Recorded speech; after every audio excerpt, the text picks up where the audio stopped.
My son earned a full ride to an Ivy League university, but I didn't let him go because his twin sister wasn't accepted. Instead, I forced him to attend a local school and stay close to family, and now he wants nothing to do with me. Throwaway because my son and daughter know how to use Reddit, and I don't want this connected to my main. I'm a father of twins, 18M and 18F. I'll call them Aston and Ashley. They're fraternal twins but completely different people, and honestly I think that difference is what kicked off most of the problems in our house long before college decisions ever came up. Aston has always been the quieter, more academically focused kid. He never asked for much, never made a scene, never demanded attention. Ashley was the opposite from practically kindergarten age. She had a rough patch when she was young and had to be hospitalized for a bit, and ever since then she's been the handle with care child. Not fragile physically, but emotionally. Any setback could turn into a meltdown. Any pressure could spiral into a bad week. My wife and I got used to treading lightly around her, and part of that meant expecting Aston to do the same. He never complained, and over time it just became the routine. College acceptances started rolling in earlier this year. Ashley didn't get into most of the places she applied to. She was devastated. The only option she had was a local school she added at the last minute because a teacher recommended it as a safety. She immediately said she hated the idea, that it was beneath her, and she basically shut down for days. Then Aston got his results. He was accepted into an Ivy League school with a full ride plus a STEM leadership scholarship. Everything was covered: housing, tuition, meals, the works. It was the kind of opportunity parents brag about for decades. He also applied to the same local school Ashley got into, mostly because we asked him to, and he was accepted there too. The minute he told us about the Ivy, I knew exactly what was coming. Ashley completely blew up. She said it was unfair, that he always got the shiny things, that she couldn't survive if he left the state, let alone moved across the country. My wife got pulled right into it, saying we needed to think about the family as a whole, not just Aston's individual dreams. They were both crying, and the whole night spiraled into something I honestly didn't expect. I kept thinking about the last few years, every time Aston had to stop a club because Ashley couldn't handle the schedule differences. Every time we told him not to talk about an award because she was in a sensitive place. Every time he waited quietly in the background so we could deal with her. In my head, it made sense to avoid a new trigger. We've been trying to keep stability in the house for so long that I didn't want everything blowing apart the minute one of them moved away. So I made a decision I know a lot of people are going to call wrong. I told Aston it was better for him to stay close, go to the local school, and help us keep the family supported. I said he'd still get a good education and that it wasn't the end of the world if he didn't go to an Ivy League school. I even told him he could live at home and save money. He didn't fight me at first, just got very quiet, but I assumed he understood how difficult things already were with his sister. Then his advisor emailed me directly about next steps for housing and travel. It felt like everything was moving too fast, like we were losing control of the situation. I panicked and I withdrew his acceptance myself and deleted the messages. I told myself I was protecting the family from chaos. I told myself he'd thank me someday when we were all still under the same roof. I know how that sounds, but that's the mindset I was in. Aston didn't find out right away, but when he did, he exploded in a way I've never seen from him. He said he already knew we'd pick Ashley over him, but didn't expect us to go that far. He told us he was done letting his life revolve around her moods. Then he packed a bag and left to stay with my estranged brother, the same brother I haven't spoken to properly in years. My wife says I pushed him away and that I should have let him go. Ashley has been alternating between crying and being angry at him for abandoning us. The house feels like it's walking on eggshells, and every day I feel the distance between me and my son getting bigger. I didn't think the family would fall apart this fast. I thought this was just a temporary bump. Now I'm wondering if I made the worst call of my life, and I can't tell if I was thinking about family unity or just maintaining the dynamic we've had for 18 years. I keep going back and forth between feeling like I did what any parent would do to keep everyone stable, and feeling like I've completely ruined my relationship with my son. I don't know if I'm looking for judgment or perspective, but I need something, because right now it feels like everything is slipping through my fingers. Update 1. So, after Aston left to stay with my brother, things in the house became tense in a way that's hard to describe unless you've lived with people who refuse to talk about the thing everyone is thinking about. My wife was walking around like she'd been wronged personally, and Ashley was flipping between crying, yelling, and then acting like nothing was wrong. It was draining. I kept waiting for someone to settle down long enough to have an actual conversation, but every time I tried to bring up Aston, someone would start crying or storm off. The first real development came from my brother. He texted me a short message saying Aston was with him and safe. That was it. No elaboration, no explanation, just those words. I called him immediately, and he didn't answer. It took 3 days before he finally picked up, and when he did, it was pretty clear he didn't really want to talk to me. The conversation was tense and awkward, and he kept saying things like, he should have been able to make his own choice, and you've been doing this for years and didn't notice. I snapped at him after the third comment because I genuinely had no idea what he meant by doing this for years. He told me very bluntly that Aston had been preparing for the IV option long before the acceptance came in, not just casually but actively planning for it. Apparently Aston had been speaking to his advisor, his counselor, a couple of professors he knew from competitions, everyone except us basically. My brother said Aston told him he didn't want to bring it up at home because he expected we would find a way to take it away. Hearing him say that felt like someone dumped cold water on my back.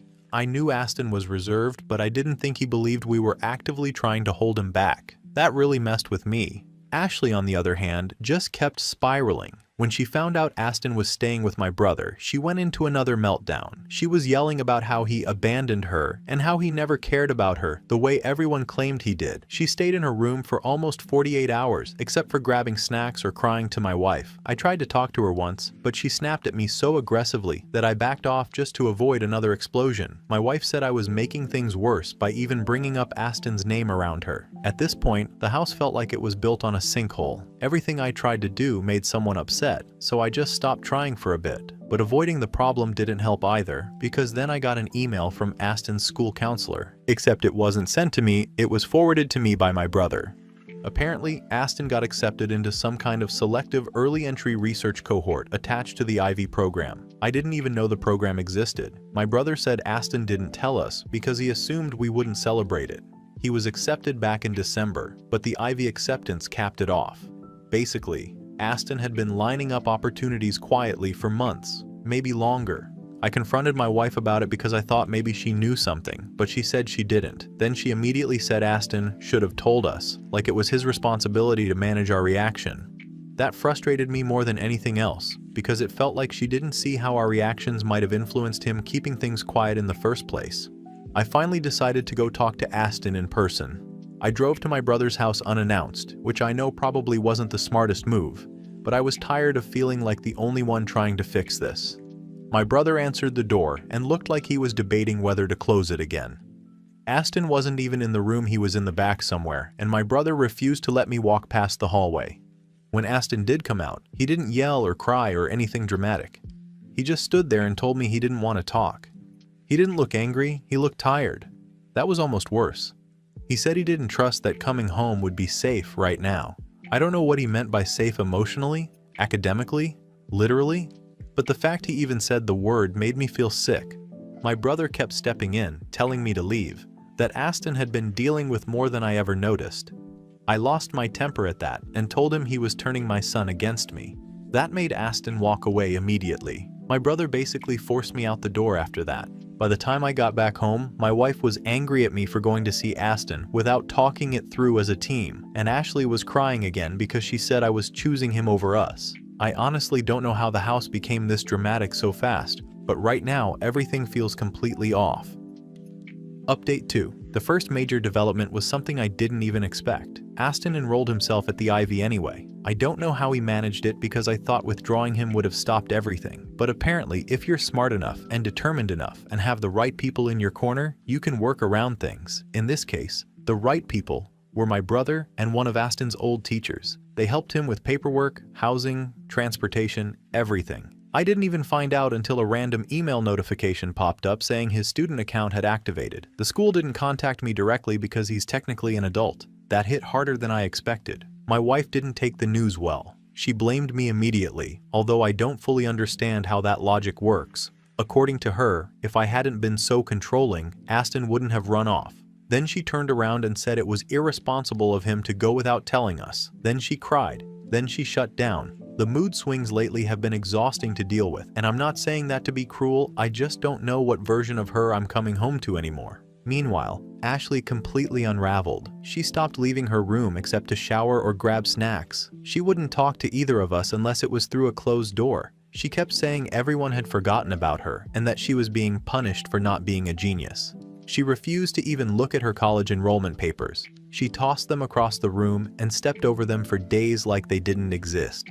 I tried to sit with her once just to calm things down, but she started crying so loudly it felt wrong to stay in the doorway. Eventually, my wife decided the whole environment was too tense for Ashley, so she packed a couple bags and went to stay with my sister for a bit. She said she'd be back after Ashley stabilized, which made it sound like I was the trigger. I wasn't told that directly, but the implication hung there. I didn't fight it. I was too drained to argue about anything at that point. The next part is where things got complicated. My family held what was basically a meeting behind my back. I found out because my cousin sent me a text asking if I was okay. I didn't even know what she meant at first. Apparently my wife, my sister, my brother, my mother, even my aunt were all sitting around talking about Aston, about me, about our home, analyzing everything from the last few years, like it was some kind of case study.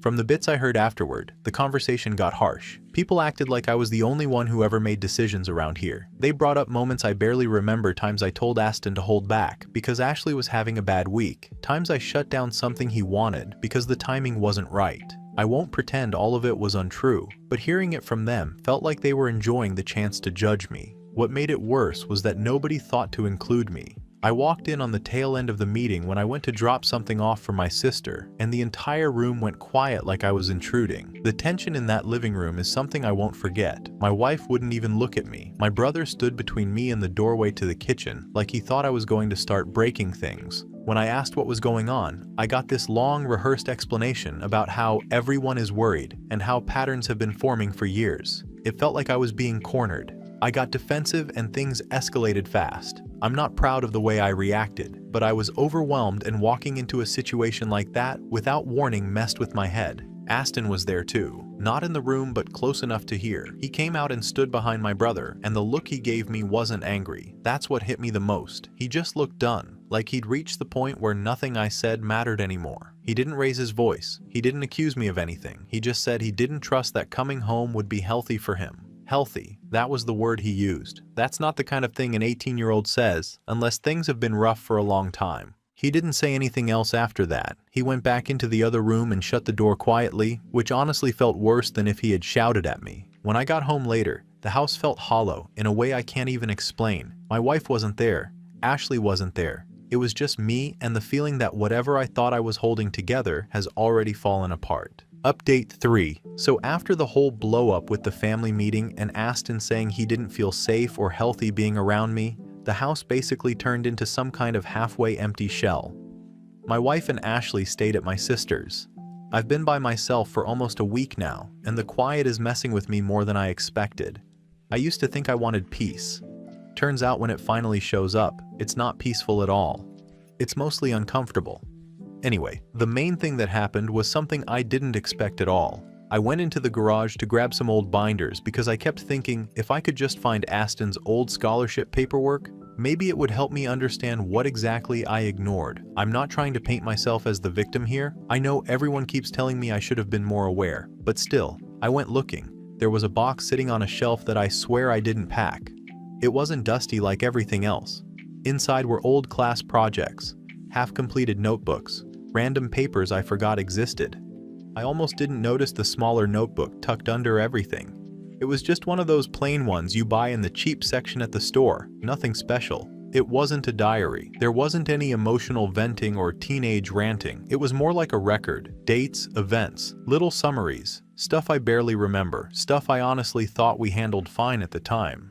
But seeing it written down like that made me feel like I was reading about someone else entirely. There were entries like him stepping back from robotics because Ashley was having a bad month. Stuff about me asking him not to tell his mother about certain awards. Times he had to redraw plans for school projects because Ashley got upset about being left out. A lot of this I brushed off when it happened because I was trying to keep the house calm. Seeing it lined up like that, back to back, made it look really ugly. I know people here are probably rolling their eyes and saying it was always ugly, but I didn't see it that way then. I didn't realize the pattern until I was staring at pages and pages of it. At the bottom of the box was a letter sealed with the school counselor's name on it. I didn't even remember signing anything allowing her to talk to me, but apparently I did. And apparently she tried multiple times to talk to me 2 years ago. I'm embarrassed to admit I ignored the calls because I assumed they were about one of Ashley's issues again. I didn't realize that Aston had ever been on anyone's radar. I tried calling my wife to talk about it, but she didn't pick up. She didn't even text back. So I decided to call the local college just to check on Ashley's enrollment status because everything I found in the notebook made me worry I missed something with her too. The woman on the phone told me Ashley hadn't submitted anything. Not the enrollment form, not the student portal activation, not the housing request, nothing. She wasn't even in the system as an incoming freshman. When I told my wife, she acted like she already knew and didn't want to pressure Ashley while she wasn't emotionally ready. Hearing that honestly made something in me snap because I've spent the last few months being the bad guy for being controlling. Meanwhile, she just ignored every deadline and hoped for the best. That turned into an argument, obviously. Then she said something that bothered me more than anything else in the last few weeks. She said that by letting Aston go, I destroyed Ashley's stability, as if any part of this is on him, as if him going to the Ivy is what pushed her off balance and not years of us coddling her while expecting him to fold himself into whatever shape kept the noise down. I didn't even know how to respond. I just hung up. Later that night, my brother texted me saying we needed to talk about something involving Ashley and that it wasn't something I should hear from anyone else. He said it wasn't simple and it wasn't recent and I might want to sit down before he told me. So now I'm sitting here, writing this, trying to figure out if I'm about to hear something that makes all of this make sense or something that makes everything even worse. Final update. I met with my brother after his text. I originally assumed it would be another lecture about letting Aston live his own life, but he had something else entirely. He played me an audio file Aston recorded before leaving for school. It was a conversation between him and Ashley a few days before he moved out, and I honestly had no idea anything like it happened. She didn't sound unstable or overwhelmed or anxious. She sounded calm, flat, almost rehearsed. She said things about him, about me, about the whole family dynamic that didn't come off like emotional spiraling. It came off like someone who had figured out exactly how to move people around to get the outcome she wanted. Hearing her say she pretended to break down whenever he got recognition hit harder than I expected. I always thought she was fragile, unpredictable, easily overwhelmed. I didn't consider that some of those moments were performance. Not all, but enough to shift how events unfolded. Enough for me to react in ways that pushed Aston further down the priority list without me realizing it. It was a strange mix of guilt and disbelief, and I didn't know what to do with it at first. When I confronted my wife, she admitted she had known for years that Ashley sometimes exaggerated things. She didn't call it manipulation. She framed it as acting out to get attention. She said she didn't think it mattered because it didn't hurt anyone directly. Meanwhile, it had shaped the entire way we handled everything in the house. It shaped how I parented without me noticing the drift. I reached out to Aston after that. Not with excuses, just a plain message acknowledging I listened to the audio and read his notebook and understood that I hadn't been seeing the full picture. He replied later that night with a brief message saying he wasn't ready for anything beyond space. He said he wasn't closing the door forever, but he needed at least a year to focus on school, therapy, and building a life that didn't revolve around the environment he grew up in. He said he'd talk again eventually, but not soon. It was fair. It still stung, but it was fair. Then things took a turn I really didn't expect. Ashley disappeared for 2 days. My wife was frantic, calling everyone she could think of. When Ashley finally came home, she wasn't apologetic or shaken. She just said she'd been at a friend's house thinking about what she wanted to do next. She then made a surprise announcement that she wanted to move in with me instead of staying with her mother or anyone else. She said she didn't feel supported by her anymore and claimed she needed someone who would actually listen.